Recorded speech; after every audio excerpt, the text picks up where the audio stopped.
अस्सलाम वालेकुम स्टूडेंट्स, कैसे हैं आप सब? ठीक ठाक हैं? आप देख रहे हैं चैनल सर वकार वहीद। हम लोग वीडियो बना रहे हैं सीएसएस के इलेक्टिव सब्जेक्ट पे। बड़ी इंपॉर्टेंट पॉइंट है वो। इलेक्टिव सब्जेक्ट डिसाइड करने के लिए आज काफी स्टूडेंट्स ने मुझे एसएमएस किया हुआ था कि सर जी हम चूज कर रहे हैं। मैंने कहा सब्र कर लो भाई, 3-4 दिन, 6 जनवरी लास्ट डेट है। यकम जनवरी को चूज कर लेना है 2025 के अंदर। अभी आप लोग आराम से पहले समझिए कि हर इलेक्टिव सब्जेक्ट के अंदर कौन कौन से पॉइंट्स होंगे, कौन कौन से पॉइंट्स ऐसे हैं जो कि आप याद भी कर सकते हैं, समझ सकते हैं, या फिर सिर्फ दिमागी बातें हैं जिन पर फोकस आप नहीं कर सकते। अक्सर हम लोग उन सब्जेक्ट को चूज कर लेते हैं जो कि दिखने में हमें आसान लगते हैं, बाद में वो हमें हजम ही नहीं हो पाते और हमसे उसकी जरा भी तैयारी नहीं हो पाती।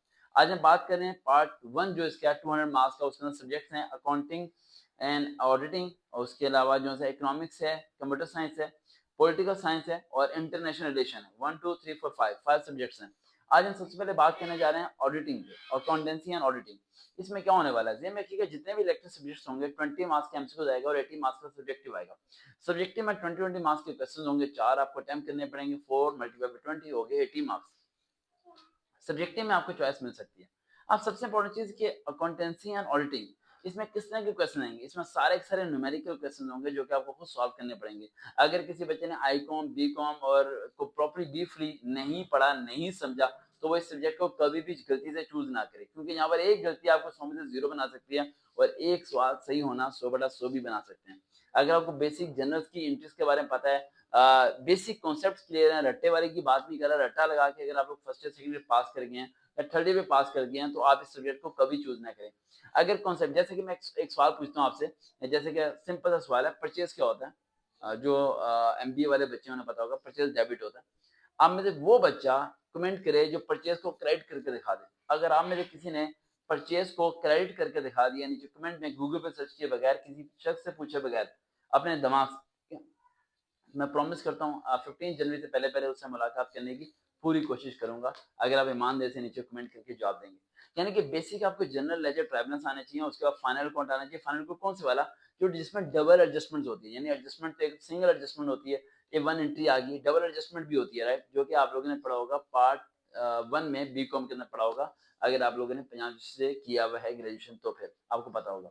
ये एमबीए आप कर रहे होंगे कहीं से, तो फिर भी आपको शायद पता हो, तो उसके बारे में आपको पता होना चाहिए। अब कौन कौन से क्वेश्चन है जिनकी आपको प्रैक्टिस करनी है? सबसे पहला पॉइंट कॉन्साइनमेंट वाला, कॉन्साइनर और कॉन्साइनिंग, इनके लेजर बनाना सीखें, ठीक है, इनके जनरल बनाना सीखें। दूसरा, आपको फाइनल अकाउंट आना चाहिए, फाइनल अकाउंट आपको आना चाहिए property, right, trading and profit loss account, उसकी बैलेंस शीट कैसे बनाते हैं, रिवाइज ट्रायल बैलेंस कैसे बनाते हैं, वो आपको आना चाहिए। ना करो बेटा, वो आपको आना चाहिए। थर्ड पॉइंट आपको कौन सा आना चाहिए? हाँ जी, डिपेंचर वाला, शेयर एंड डिपेंचर, शेयर की वैल्यू 10 होती है, डिपेंचर की वैल्यू कितनी होती है? 100 होती है। इनके बारे में न्यूमेरिकल क्वेश्चन आपको सॉल्व करने चाहिए। डेप्रिसिएशन वाले क्वेश्चन, जो decrease in the value of the assets, वो भी क्वेश्चन आपको प्रॉपर्ली सॉल्व करने आने चाहिए, ताकि डेप्रिसिएशन में जो ट्रक वाले क्वेश्चन है या दूसरे हैं वो आपको प्रॉपर्ली सॉल्व करने आने चाहिए। अब हम बात चले जाते हैं इसमें, और मैं आपको कुछ क्वेश्चन बता देता हूँ आपको जो काफी ज्यादा इंपॉर्टेंट है। इनकम स्टेटमेंट आपको आनी चाहिए, यानी कि आप first year second year third year fourth year की जितनी अकाउंटिंग है, सारे चैप्टर्स को रिवाइज करें, पार्टनरशिप वाले चैप्टर को रिवाइज करें, उन सारे क्वेश्चन को सॉल्व करें, एक एक क्वेश्चन को, एक एक न्यूमेरिकल को सॉल्व करें, एक भी न्यूमेरिकल आपने स्किप नहीं करना, फिर जाके सब्जेक्ट को रखें, अदरवाइज सब्जेक्ट को आपने कभी भी नहीं रखना। अब बात करें ऑडिटिंग की। ऑडिटिंग जो है उसमें ऑडिटिंग के टर्म्स आते हैं, इंटरनल ऑडिट होता है, एनुअल ऑडिट होता है, ऑडिट का मतलब चेक एंड बैलेंस होता है, इनवॉइसेस कैसे चेक करते हैं, वो चेक सिस्टम होता है। ऑडिटिंग के अंदर अगर आप मिनिमम 18 हेडिंग्स बना सकते हैं, तो फिर तो ऑडिटिंग के सब्जेक्ट्स वाले अकाउंटेंसी एंड ऑडिटिंग को चूज करें, अदरवाइज आप ना चूज करें, फायदा नहीं है, आप फेल हो जाएंगे। पहला पॉइंट आपने करना क्या, ऑडिटिंग के जो मेन मेन क्वेश्चन है, इंटरनल ऑडिट वाले, स्टैट्यूटरी ऑडिटिंग वाले, मीटिंग्स वाले, राइट, उसके अलावा ऑडिटिंग के फायदे क्या क्या होते हैं और इसका टर्म्स एंड कंडीशंस यानी कहाँ कहाँ अप्लाई होता है, कहाँ कहाँ अप्लाई नहीं होता, बेनिफिट्स क्या होते हैं जो इसके, यानी आप ऐसे कर लें, आप इकोनॉमिक्स की बुक जो फर्स्ट ईयर की है उसके पिछले 5 साल ऑल पेपर डाउनलोड कर लें, वहां से इकोनॉमिक्स के सारे क्वेश्चन आप लिखने की रजिस्टर पर, और आप चले जाएं थर्ड ईयर के अंदर। थर्ड ईयर के अंदर इकोनॉमिक्स के जो पंजाब यूनिवर्सिटी के पिछले 3 साल पेपर हैं, वहां से जो क्वेश्चन है उन्हें आप लोग डाउनलोड कर लें, जिसमें वो भी है डिप्रेशन वाला, रिग्रेशन वाले क्वेश्चन है, वो ट्रेड साइकिल किस तरीके से वर्क करता है, राइट, होलसेल किस तरह होती है, राइट, ये सब चीजें जो सी ना आपको वहां से पढ़नी पड़ेगी थोड़ी।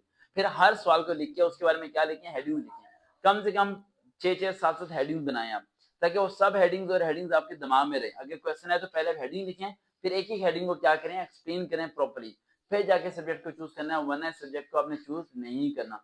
अब अगर आप ये सारी बातें सुनने के बाद 5 मिनट की वीडियो सुनने के बाद आपको लगता है कि सब्जेक्ट को आपको चूज़ करना चाहिए और आप ये चीज़ें कर सकते हैं, देन चूज़ करें, अदरवाइज़ आप नेक्स्ट वीडियो का वेट करें। देखते रहें चैनल सर वकार, दोबारा मुलाकात होगी।